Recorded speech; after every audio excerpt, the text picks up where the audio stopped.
Ladies and gentlemen, boys and girls, here we are in an undisclosed location. Boom, the Benelli TNT 135 here in the United States. This bike is amazing. I have officially 1,243 miles, so 1,300 miles on my TNT 135, and this is going to be my unbiased review on this bike.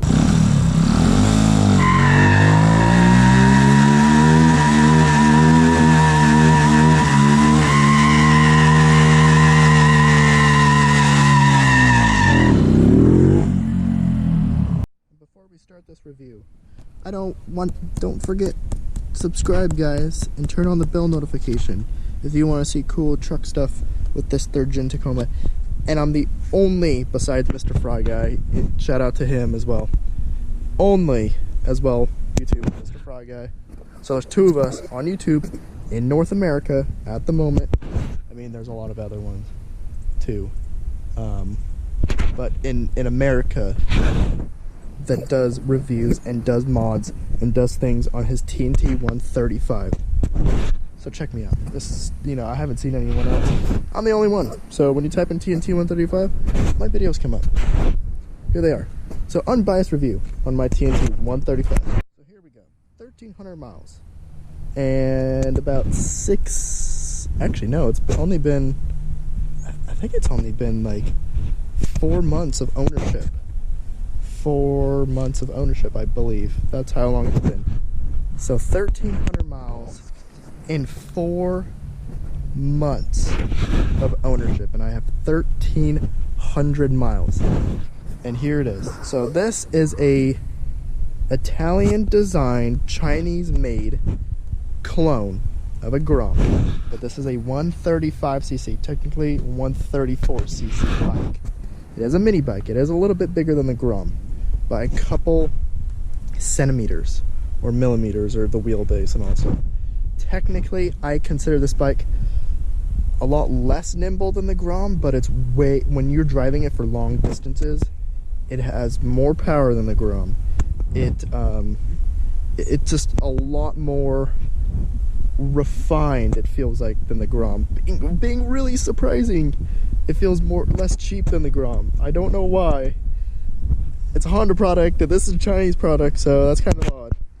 And number 2, this thing's way faster. This thing has 5 speeds instead of 4 speeds. It has a 4-valve head instead of 2-valve head. It has LEDs, which the old Grom didn't use to. This one does have LEDs. Disc brakes front and rear. 2 piston front, 1 piston rear. It has a 2.5, technically a 2.6 gallon tank, but technically 2.5 because it does air gap in there. It has a fuel indicator, miles per hour, kilometers, several trips, which I use. This is how many miles I have on my bike right now. Trip A is the oil. I just did the oil on the thing, and trip B is how many miles I usually get to the fill up on this thing, and it revs out to 10K. It's a lot more than the Grom. The Grom, I believe, does 9.5. This thing comes factory with integrated turn signals. Unbelievable.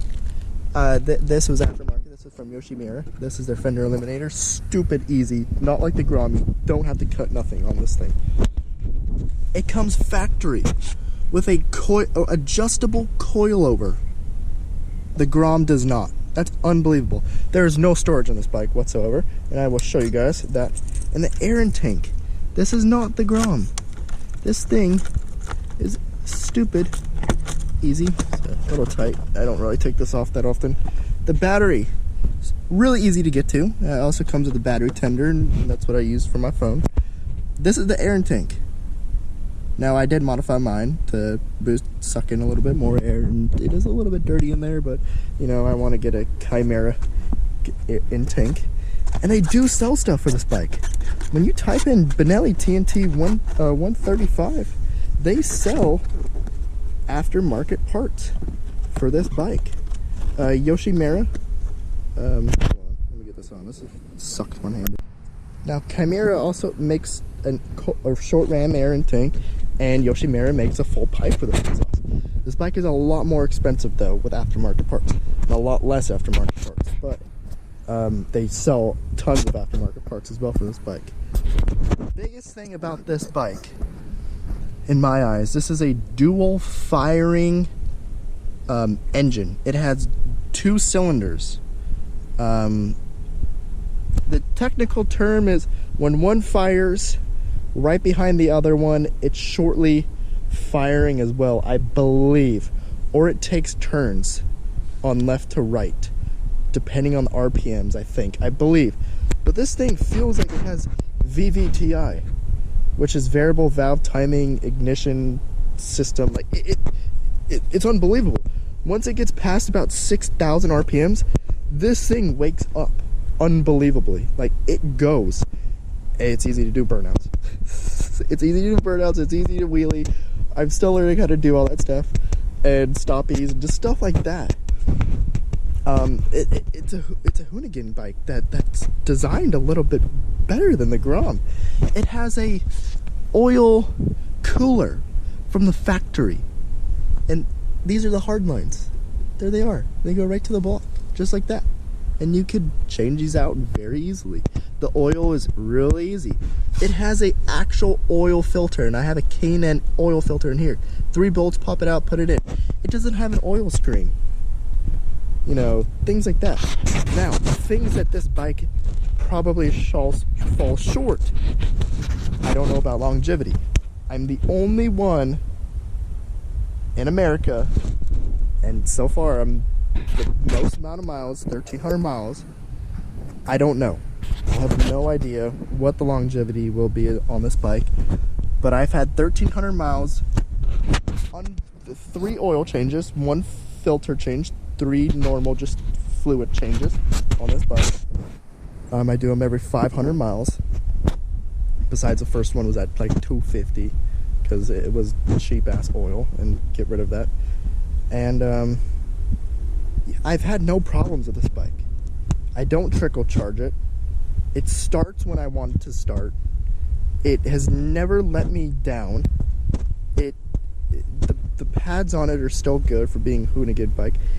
It gets about 115 to 125 miles to the tank, which is a 2.6 gallon tank, which is stupid cheap to fill up. And it says right here, 91 octane or above is recommended.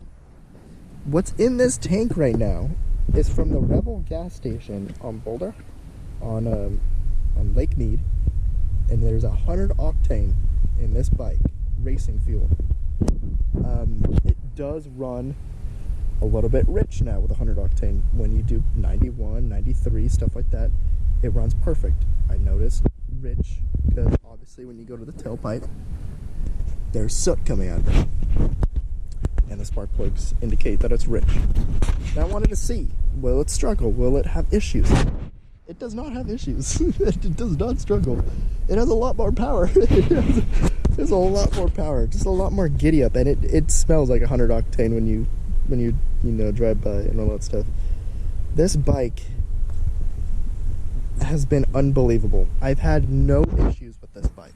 I've just changed the fluid, changed the filter, hollowed out this like little cat thingamajig, which I want to get a pipe for this bike by Yoshimura, and then there's this company as well that makes just a pipe right here, and you keep the tip, and I'm not a big fan of that tip anyway.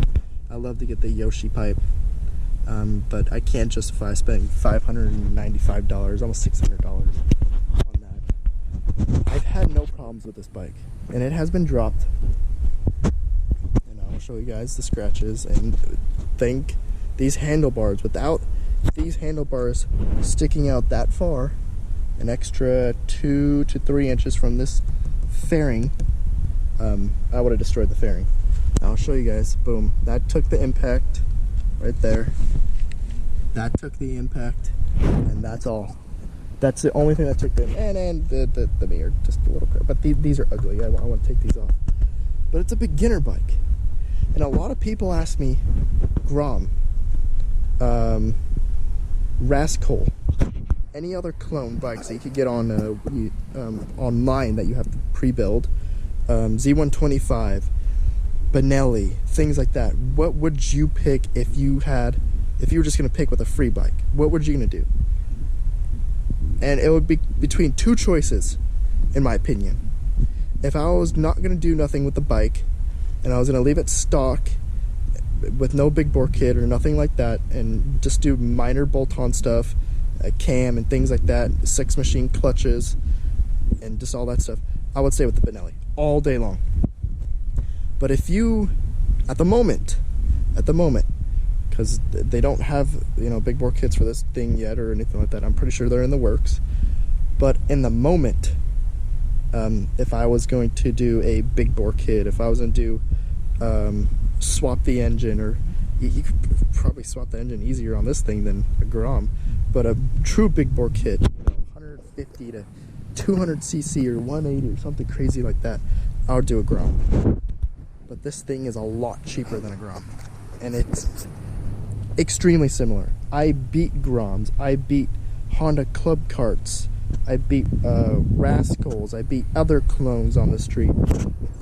I beat what are those new ones? The Monkeys, things like that, mopeds, ruckuses. I got tons of people that I met, and if you're the guy that loves to be talked to and people come up and sitting at a stoplight about oh, your bike's so tiny, it's so cool, or anything like that, or is that a moped? This bike would be perfect for you. If you're not a social person, don't even get this bike. Don't even dare. That's why I keep cards on me all the time, because people ask about this bike. Hey, is that a Grom? No, that's not a Grom, that's a Benelli. What's that? It's a clone.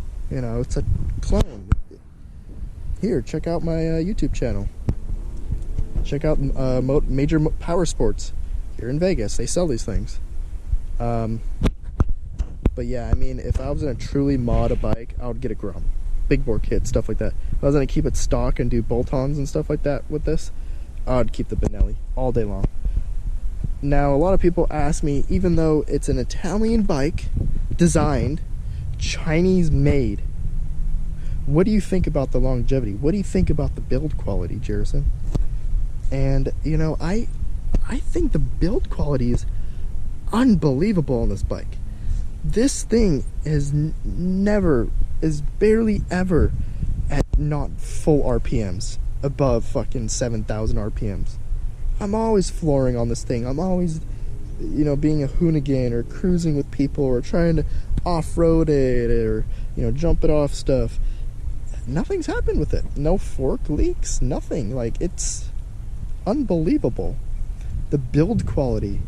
This thing is so stout. It's unbelievable. The frame, the powder coating on the frame is beautiful. The paintwork, there's no blemishes whatsoever on these bikes. It's painted underneath everything as well.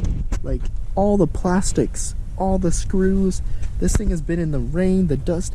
No rust has appeared. No fading whatsoever. No leaks, nothing. The only problem that I have with fading is the exhaust right here. It does fade, and I will show you guys. Maybe because I have taken it off. You can see I've taken it off road. There's still mud and stuff like that on it. But even the front frame piece from rocks coming from the tires, perfect condition. I haven't even had the valves adjusted. They said 500 miles. This thing has 1,300 miles. It does have a little bit of valve tick. But, unbelievable build quality on these things. Absolutely amazing. I don't regret the purchase. I don't have any negative, whatsoever things to say on this bike. Besides the ugly, fender. The stock fender was like right here. This thing was so ugly. You guys could check on my original video of the Benelli, and you could see it or see pictures on my Instagram or Facebook. The thing was so ugly. It was dumb. We got rid of that and we went to the Yoshi. Check that out, guys. That is this true one, too. You can see the LEDs, too. This thing has full LEDs. It's so cool. I love this bike to death. And I hope you guys enjoyed my unbiased review. 1,300 miles on this bike. Nothing's happened. So I guess we'll stay tuned. You know, a lot of you guys want to see me actually ride the bike, but I don't know. I can't get the helmet thing. I have a GoPro Hero 5, and this is a nightmare. It sucks so bad. I can't do like moto vlogging or anything like that. I really want to in this thing. I do tons of rides with people, cars, things like that. I even drive this thing on the freeway. It does amazing, which is a funny thing. It's unbelievable. But I hope you guys enjoyed the video. Like, comment, subscribe, turn on the bell notification. Check out my Instagram, Facebook, the YouTube channel. I mean, 1,300 miles, that's pretty impressive on a Chinese bike. So I hope you guys enjoyed it, and I'll catch you guys in the next one. Peace. Goodbye.